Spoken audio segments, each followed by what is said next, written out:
Welcome to RealCast, the weekly roundup of the real asset markets. My name's Richard Betts and I'm joined by Nicol Dynes, Dan Innes and James Wallace.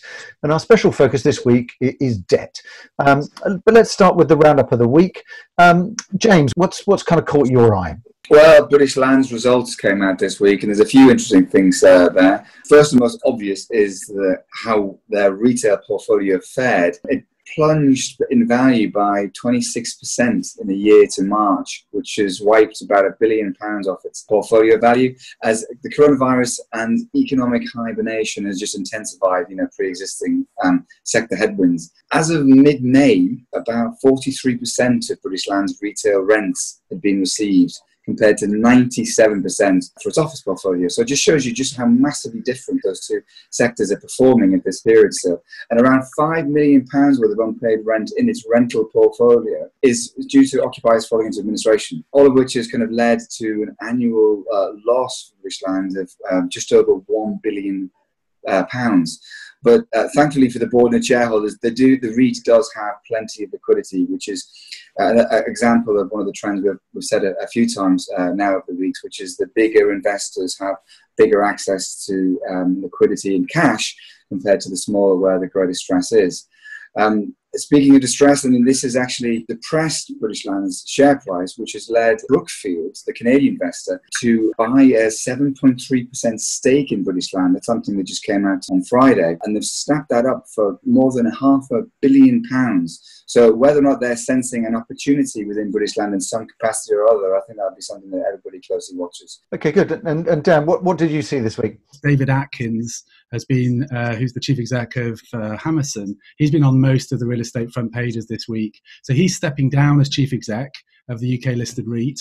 And there's been some pretty forensic reporting about his time at Hammerson, which has, of course, included the decision to sell the office portfolio, concentrate on retail, as well as those aborted deals with Klépierre and Intu. So he's going to be around until spring 21, until his successor's found. This is after they'd already sold close to £1 billion of assets and had 828 million wiped off the value of its portfolio, in common with the BL news James just mentioned, as it's kind of repositioning itself amid the sort of the headwinds in the retail sector. But David Tyler, the chairman, has had some really nice things to say about David Atkins' time, which is great to see, because actually David Atkins is very well liked. Then on to Capital Counties, or Capco as they're affectionately known. They're the owner of Covent Garden, and they're in talks to buy a huge stake in Shaftesbury by a share purchase from a Hong Kong billionaire called Samuel Tak Lee. So that's about a 26% shareholding in Shaftesbury. So you'll know Capco is about 2.6 billion of real estate, whereas Shaftesbury is actually larger by value at 4 billion. So that kind of the Shaftesbury portfolio covers Chinatown, Carnaby, Soho, Covent Garden, Fitzrovia. So if talks do progress, and I think that, and a takeover approach does happen, then that could combine two of London's most valuable estates, and that's pretty mouthwatering.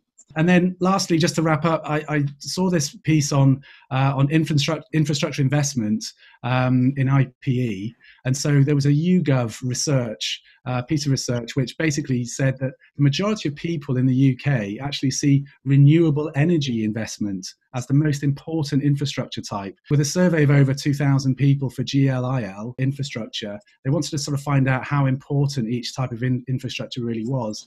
And that included roads, rail, airports, and renewable energy, utilities, telecoms.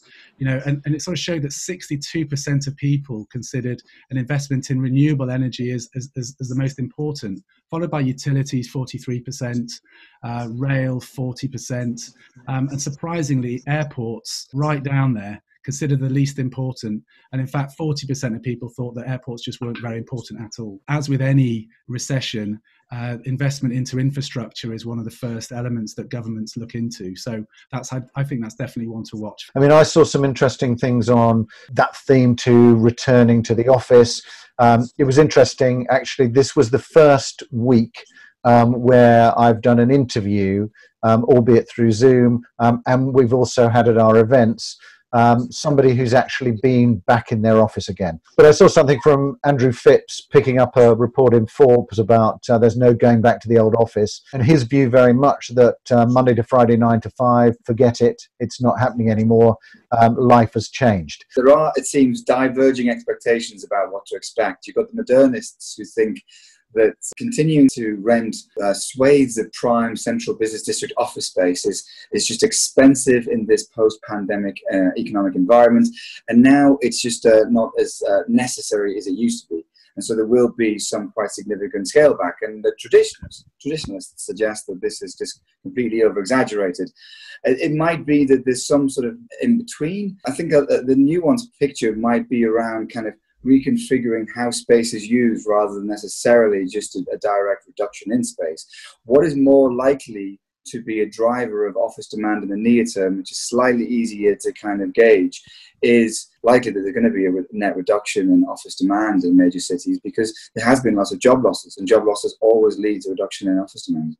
There seems to be quite a lot of negativity and pessimism in the City of London, certainly on the future of a traditional office space. There was an interesting article in the FT that started from 22 Bishopsgate. This new trophy building is going to be the tallest in the city, that it's obviously they had to stop construction, but it's just started again, so it should still be completed by the end of the year, but already seen as a high watermark and almost a dinosaur before it's even completed, because it's 62 stories. It was designed to hold 12,000 workers, and people are wondering whether there will be the demand, whether there will ever happen again that in a single building there'll be 12,000 workers, or whether exactly, as you were saying, James, workers would be spaced out a lot more, so they might need the space, but certainly not that number of workers, partly because of job cuts, partly because of the new distancing requirements. That's interesting. I also remember, James, a couple of weeks ago, you talking about the logistics side and mentioning that there may be a move more towards those kind of southern European markets, Spain in particular. And interestingly, I noted not long after that, that Real Term Logistics made a debut in Spain with a Barcelona warehouse acquisition. So I think that's something interesting to watch. There was a session this week also on debt, Nicole. What were the key things that came out of that for you? Obviously, the situation is not great at the moment, but there seemed to be a positive feeling about prospects, because it's a less competitive market. So there are opportunities. There's a lot of opportunistic investors that have got in. There's sort of the people in the business, the composition of the business is changing. And there seemed to be a consensus among the experts that it's a good time to invest in debt. And that was also echoed by a snap poll that we as a media did among delegates. And there was an overwhelming response. 71% said that it's a good time to invest in debt, and only 29% disagreed. Also, 63% of delegates stated they prefer debt to real estate equity, so fairly clear. But in general, the consensus again was that it's very much a lender's market, that borrowers have to work much harder to get financing, but there are opportunities there. And interestingly, like the crisis, as we've seen in other sectors, as sort of becoming an accelerator of existing trends rather than bringing up anything radically new. And one trend certainly is the flight to quality. So Norbert Kellner of Berlin HIP said that they're very careful now, they're very cautious about what they finance, but they're very happy to finance residential development because they see a need for that. And they're also the fact that obviously the pandemic doesn't affect the need for homes, quite the opposite. There's been a lot more focus on life at home, on wellness, on good spaces. And he also sees another trend that's combined to that, the ESG trend, the trend for impact investing. So investing in sort of sustainable residential seems to tick all the boxes for them. Thanks very much, Nicole. Thanks, James. Thank you, Dan. Thank you for joining us. And next week, as well as our regular roundup of the key themes in real assets, we'll be taking a special focus on logistics and especially the e-commerce side of that, as well as senior living and the healthcare real estate markets. Thanks very much for joining us.